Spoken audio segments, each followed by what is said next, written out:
What would you do if you gave someone a simple ride home and they suddenly asked you to drive past their street just once?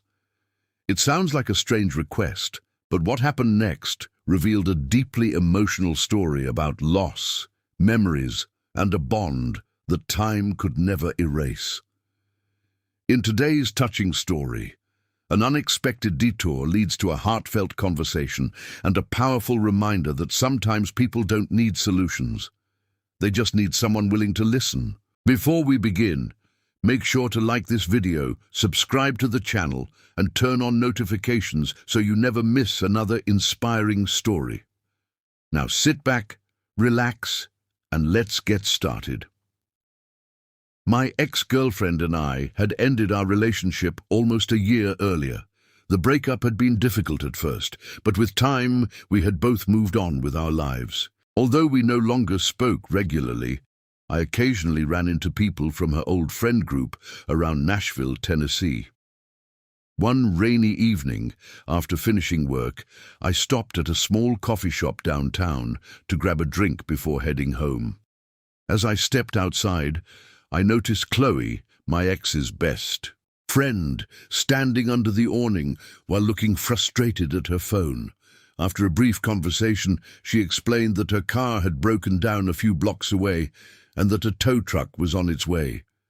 Since we were both heading in the same direction, I offered to give her a ride home. At first, the drive felt surprisingly normal. We talked about work, recent events, and mutual friends we hadn't seen in a while. Chloe had always been easy to talk to, and despite the connection to my past relationship, there was no awkwardness between us. Rain tapped softly against the windshield as we made our way through the city streets. Every now and then, she stared out the passenger side window, lost in thought. I assumed she was tired or distracted by something that had happened earlier in the day. As we entered her neighborhood, I slowed the car and asked which street I should turn onto. Instead of answering immediately, Chloe remained quiet for several seconds. When she finally spoke, her voice was much softer than before. "Drive past my street," she said, "just once." I glanced at her, confused by the request. She wasn't looking at me. Her eyes were fixed on something farther down the road. There was a sadness in her expression that hadn't been there earlier. Sensing that this wasn't a random detour, I nodded and continued driving without asking questions. A few moments later, I noticed a small house at the end of the block. It looked ordinary from the outside, but Chloe couldn't seem to take her eyes off it. Her hands were tightly clasped together in her lap, and she appeared to be gathering the courage to say something important. The cheerful conversation we had shared throughout the drive had completely disappeared. The atmosphere inside the car suddenly felt heavier, filled with emotions she hadn't yet expressed. Whatever connection she had to that house, it clearly carried deep meaning. As we slowly approached it, I realized that the ride home was about to become something far more significant than either of us had expected. I continued driving slowly down the quiet street, giving Chloe all the time she needed. For a few moments, neither of us spoke. The only sound came from the rain tapping gently against the windshield. Finally, she took a deep breath and pointed toward the small house at the end of the block.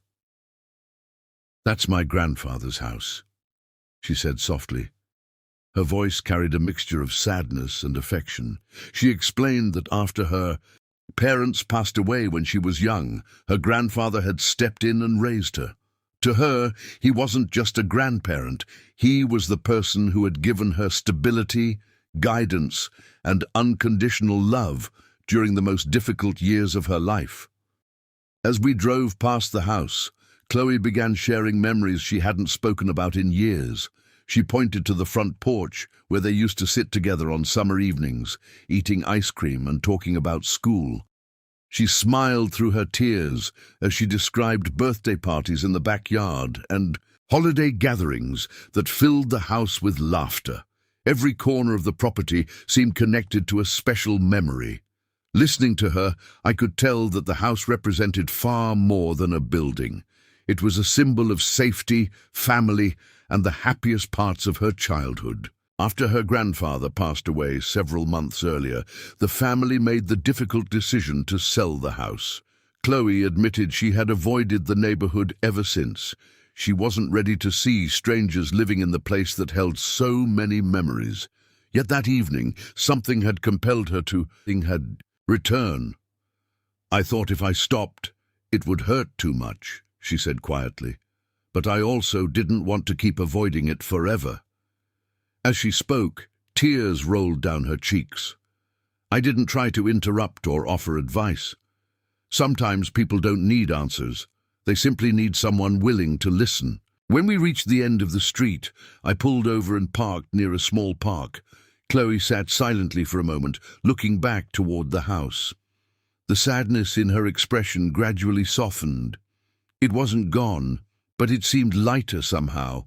She thanked me for taking the extra time to drive past, instead of dropping her off immediately. "Most people would have asked questions or tried to cheer me up," she said with a small smile.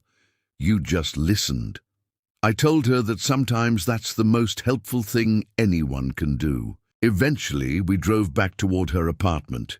Before getting out of the car, Chloe paused and looked at me. "You know," she said, "I didn't really need a ride home tonight. I just needed someone willing to take the long way." Her words stayed with me long after she walked inside.